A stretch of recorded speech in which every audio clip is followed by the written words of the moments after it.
আমার ফেরোমন ফাঁদ অনেকগুলো ফ্রুট ফ্লাই বয়ামের ভিতরে দেখতেই পাচ্ছেন আপনারা।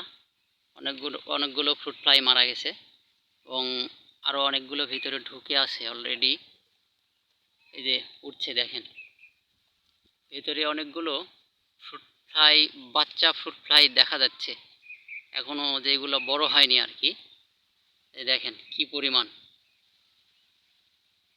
এগুলো অনেক ক্ষতিকর এবং কীটনাশক দিয়ে এইগুলাকে দমন করা মোটামুটি অসম্ভব, কারণ এগুলো উড়ন্ত মাছি, যার জন্য এদেরকে কীটনাশক দিয়ে দমন করা সম্ভব না পুরোপুরি। তো এই ক্ষেত্রে ফেরোমন ফাঁদটাই সবচাইতে উপযোগী আর কি।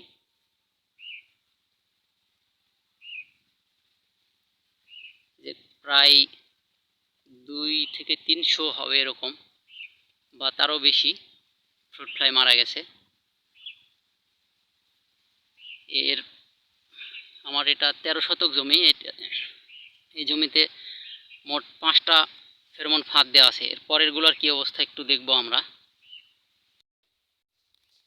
এই হলো আমার করলা ক্ষেত। তো আপনারা দেখতেই পাচ্ছেন গাছ শেষের পথে, আবহাওয়া খারাপ, প্রচণ্ড রোদ, তীব্র গরম, যার জন্য গাছ দীর্ঘস্থায়ী হলো না, আশানুরূপ ফলনও পায়নি। এখানে আমার অনেকগুলো ফেরোমন ফাঁদ দেওয়া আছে, যেটা সবজি জাতীয় ফসলের জন্য খুবই জরুরি, খুবই গুরুত্বপূর্ণ। আমার এই ফেরোমন ফাঁদগুলো আপনাদেরকে দেখাবো, এই ফাঁদগুলো দিয়ে কিভাবে আমি ফ্রুট ফ্লাই দমন করছি। এটা জৈবিক পদ্ধতি এবং পরিবেশ বান্ধব, সব কিছু মিলিয়ে খুবই ভালো।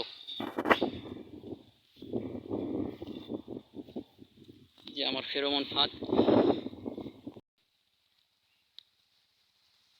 এই ফাঁদ তো দেখতেছি এখানেও অনেকগুলো ফ্রুট ফ্লাই মরে গেছে, কিন্তু এটার পানি শুকিয়ে গেছে, পানি নেই, পানি দিতে হবে।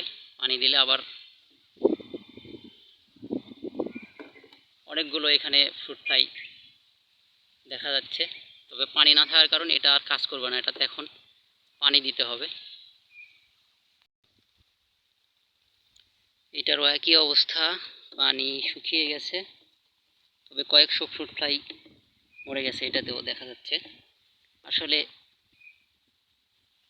পানি ছাড়া কাজ করবে না, পানি নেই, পানি শুকিয়ে গেছে, পানি দিতে হবে।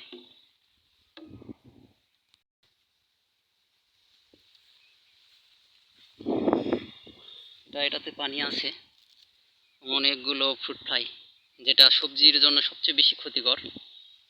এটাতে অনেকগুলো ফ্রুট ফ্লাই আছে, ভিতরে আটকে পড়ে আছে এবং অনেকগুলো মারা গেছে।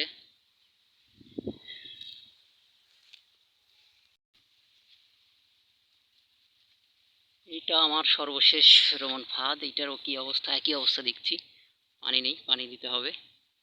আসলে ডিটারজেন্টের পানি না দিলে কাজ করবে না, কোনো লাভ নেই, পানি শুকিয়ে গেছে।